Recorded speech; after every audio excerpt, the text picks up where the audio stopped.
Hello foodies, ಇದು ಬಂದು ಮತ್ತೊಂದು ಲಂಚ್ ಬಾಕ್ಸ್ ರೆಸಿಪಿ. ಪ್ಲೈನ್ ಕುಷ್ಕ ಬರುತ್ತಲ್ಲ, ತುಂಬ ಟೇಸ್ಟಿಯಾಗಿರುತ್ತೆ. ಬಿಸಿಯಾಗಿ ಎಷ್ಟು ರುಚಿಯಾಗಿರುತ್ತೋ ಮಧ್ಯಾಹ್ನ ತಿಂದ್ರೂ ಅಷ್ಟೇ ಟೇಸ್ಟಿಯಾಗುತ್ತೆ. ತಡ ಮಾಡದೆ ರೆಸಿಪಿ ಹೇಗೆ ಮಾಡೋದಂತ ನೋಡ್ಕೊಳ್ಳೋಣ. ಮೊದಲೇದಾಗಿ ಕುಕ್ಕರ್ಗೆ ಒಂದು 4 ಸ್ಪೂನ್ ಎಣ್ಣೆ ಹಾಕಿಟ್ಕೊಂಡಿದ್ದೀನಿ. ಅದಕ್ಕೆ ಪಲಾವ್ ಮಸಾಲ ಬರುತ್ತಲ್ಲ, ಅದ್ರ ಜೊತೆಗೆ 1 ಸ್ಪೂನಷ್ಟು ಸೋಂಪನ್ನು ಸಹ ಸೇರಿಸ್ಕೊಂಡಿದ್ದೀನಿ.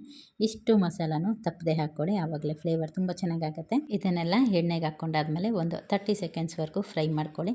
ಟೈಮ್ ಏನಕ್ಕೆ ಹೇಳ್ತಾ ಇದ್ದೀನಂದರೆ, ಹೊಸ್ದಾಗಿ ಯಾರಾದರೂ ಅಡುಗೆ ಕಲಿಯೋರಿದ್ರೆ ಅವ್ರಿಗೆ ಹೆಲ್ಪ್ ಆಗಲಿ ಅಂತ. ಇಲ್ಲಾಂದರೆ ಈ ಮಸಾಲೆ ಐಟಮ್ ಎಲ್ಲ ಸೀದೋದ್ರೆ ಟೇಸ್ಟ್ ಬರಲ್ಲ. ಹಾಗಾಗಿ ಫ್ಲೇವರ್ ಬಿಡಬೇಕು, ಅದ್ಯಾವುದು ಸೀಬಾರ್ದು. ಅದಕ್ಕೋಸ್ಕರ ನಂತರ ನೋಡಿ, ಒಂದು ದೊಡ್ಡ ಗಾತ್ರದ ಈರುಳ್ಳಿ ಸೇರಿಸ್ಕೊಂಡಿದ್ದೀನಿ. ಒಂದೇ ಒಂದು ಹಸಿಮೆಣಸಿನ್ಕಾಯಿ, ಒಂದೆಷ್ಟಷ್ಟು ಕರಿಬೇವು, ಇಷ್ಟನ್ನು ಹಾಕ್ಕೊಂಡು ಈರುಳ್ಳಿನ ಚೆನ್ನಾಗಿ ಫ್ರೈ ಮಾಡ್ಕೊಳ್ಳೋಣ. ನಂತರ ಇದಕ್ಕೆ ಒಂದು 3/4 ಸ್ಪೂನಷ್ಟು ಶುಂಠಿ ಬೆಳ್ಳುಳ್ಳಿ ಪೇಸ್ಟನ್ನು ಸಹ ಹಾಕ್ಕೊಂಡು ಇದರಲ್ಲಿರ್ತಕ್ಕಂಥ ಹಸಿ ವಾಸನೆ ಹೋಗೋವರೆಗೂ ಇದನ್ನು ಚೆನ್ನಾಗಿ ಆಗುತ್ತೆ. ಸುಮಾರು 1 ನಿಮಿಷದ ತನಕ ಹುರಿದ್ರೆ ಸಾಕಾಗತ್ತೆ. ಟೇಸ್ಟ್ ಅಂತೂ ಸಕ್ಕತ್ತಾಗಿರುತ್ತೆ. ಚಿಕ್ಕ ಮಕ್ಕಳಿಂದ ದೊಡ್ಡವ್ರ ತನಕ ತುಂಬ ಇಷ್ಟಪಟ್ಟು ತಿಂತಾರೆ, ಅಷ್ಟು ಟೇಸ್ಟಿಯಾಗುತ್ತೆ. ಒಮ್ಮೆ ಇದನ್ನು ಟ್ರೈ ಮಾಡಿ. ನಂತರ ನೋಡಿ, 1-2 ಟೊಮೊಟೊನ ನಾನಿಲ್ಲಿ ಹೆಚ್ಚಿಬಿಟ್ಟು ಸೇರಿಸ್ಕೊತಾ ಇದ್ದೀನಿ. ಉದ್ದ ಹೆಚ್ಚಿದ್ದೀನಿ, ಯಾವ ಥರ ಬೇಕಾದರೂ ಹೆಚ್ಕೊಬೋದು, ಏನಿಲ್ಲ.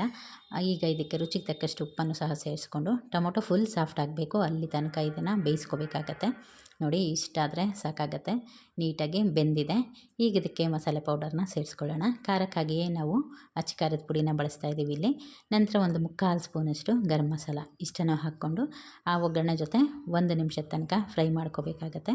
ನೋಡಿ, ಈ ಥರ ಬೇಯಬೇಕಾಗತ್ತೆ. ಟೊಮೊಟೊ ಚೆನ್ನಾಗಿ ಬೆಂದಿದೆ. ಇಷ್ಟು ಬೆಂದಾದಮೇಲೆ ಈಗ ಇದನ್ನು ಎಲ್ಲ ಒಮ್ಮೆ ಮಿಕ್ಸ್ ಮಾಡ್ಕೊಂಡಾದಮೇಲೆ ಇದಕ್ಕೆ ಮುಂಚೆನೇ ರೈಸ್ನ ನಾನು ತೊಳೆದಿಟ್ಕೊಂಡಿದ್ದೆ. ಸುಮಾರು ಒಂದು 1/4 kg ರೈಸಷ್ಟು ನಾನು ಮಾಡಿದ್ದೀನಿ ಇಲ್ಲಿ.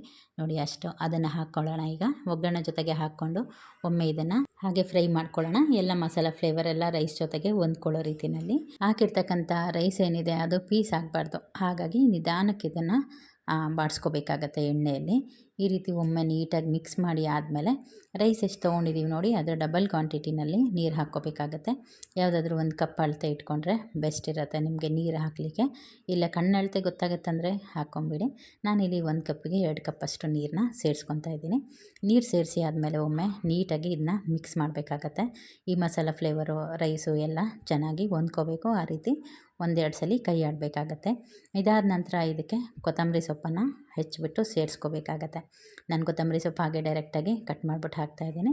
ನೀವು ಮಣೆ ಮೇಲೂ ಹಾಕ್ಕೊಬೋದು. ಮಣೆ ಮೇಲೆ ಹಾಕಿದ್ರೆ ಅದು ಕೈಗೆ ಮಣೆಗೆಲ್ಲ ಅದಕ್ಕಾಗ್ಬಿಡುತ್ತೆ. ಹಾಗಾಗಿ ಈ ರೀತಿ ಕಟ್ ಮಾಡಿಬಿಟ್ರೆ ಒಂದು ಕೆಲಸ ಕಂಪ್ಲೀಟ್ ಆಗುತ್ತೆ. ಈಗ ಮತ್ತೊಮ್ಮೆ ಮಿಕ್ಸ್ ಮಾಡ್ಕೊಳ್ಳೋಣ. ಈ ಟೈಮಲ್ಲೇ ಹಾಕ್ಕೊಳ್ಳಿ, ಫ್ಲೇವರ್ ತುಂಬ ಚೆನ್ನಾಗಿರುತ್ತೆ. ನಂತರ ಕೊನೆಯದಾಗಿ 2 ಸ್ಪೂನಷ್ಟು ತುಪ್ಪನೂ ಸಹ ಸೇರಿಸ್ಕೊಬೇಕಾಗತ್ತೆ. ತುಂಬ ಟೇಸ್ಟ್ ಕೊಡುತ್ತೆ ಇದು ಫೈನಲಲ್ಲಿ ಹಾಕ್ಕೊಂಡ್ರೆ. ಒಮ್ಮೆ ಇದು ಕುದಿ ಬರಬೇಕು. ಮತ್ತೊಮ್ಮೆ ಇದನ್ನ ನೀಟಾಗಿ ಮಿಕ್ಸ್ ಮಾಡಿಬಿಟ್ಟು ಈ ರೀತಿ ಕುದಿ ಬಂದಾದಮೇಲೆ ಇದಕ್ಕೆ ಕ್ಯಾಪ್ನ ಕ್ಲೋಸ್ ಮಾಡಬೇಕಾಗತ್ತೆ, ಲಿಡ್ನ. ಅಲ್ಲಿ ತನಕ ಮಾಡೋದು ಬೇಡ, ಇಲ್ಲಾಂದರೆ ಮಸಾಲೆ ಎಲ್ಲ ಮೇಲೆ ತೇಲ್ದಂಗೆ ಆಗುತ್ತೆ, ರೈಸೇ ಕೆಳಗಿರುತ್ತೆ. ಹಾಗಾಗಿ ಈಗ ಲಿಡ್ನ ಕ್ಲೋಸ್ ಮಾಡಿ 2 ವಿಷಲ್ ತಕ್ಕೊಂಡ್ರೆ ಸೂಪರ್ ಟೇಸ್ಟಿಯಾಗಿರ್ತಕ್ಕಂಥ ಪ್ಲೈನ್ ಕುಷ್ಕ ರೆಸಿಪಿ ರೆಡಿ ಆಗುತ್ತೆ. ತುಂಬ ಫ್ಲೇವರ್ಫುಲ್ಲಾಗಿರುತ್ತೆ. ಟೇಸ್ಟ್ ಅಂತೂ ಅದ್ಭುತ. ಒಮ್ಮೆ ಟ್ರೈ ಮಾಡಿ. ನೋಡಿ, ಕುಕ್ಕರನ್ನು ಸಹ ಕೂಲ್ ಆಯಿತು. ಒಮ್ಮೆ ಇದನ್ನು ಮಿಕ್ಸ್ ಮಾಡಿಕೊಂಡು ಸರ್ವ್ ಮಾಡಿಕೊಂಡ್ರೆ ಆಯಿತು.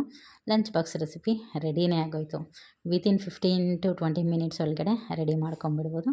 ನೀವು ಸಹ ಟ್ರೈ ಮಾಡಿ ಆದಮೇಲೆ ರೆಸಿಪಿ ಹೇಗಾಗಿತ್ತು ಅನ್ನೋದು ತಿಳಿಸೋದು ಮರಿಬೇಡಿ. Thank you.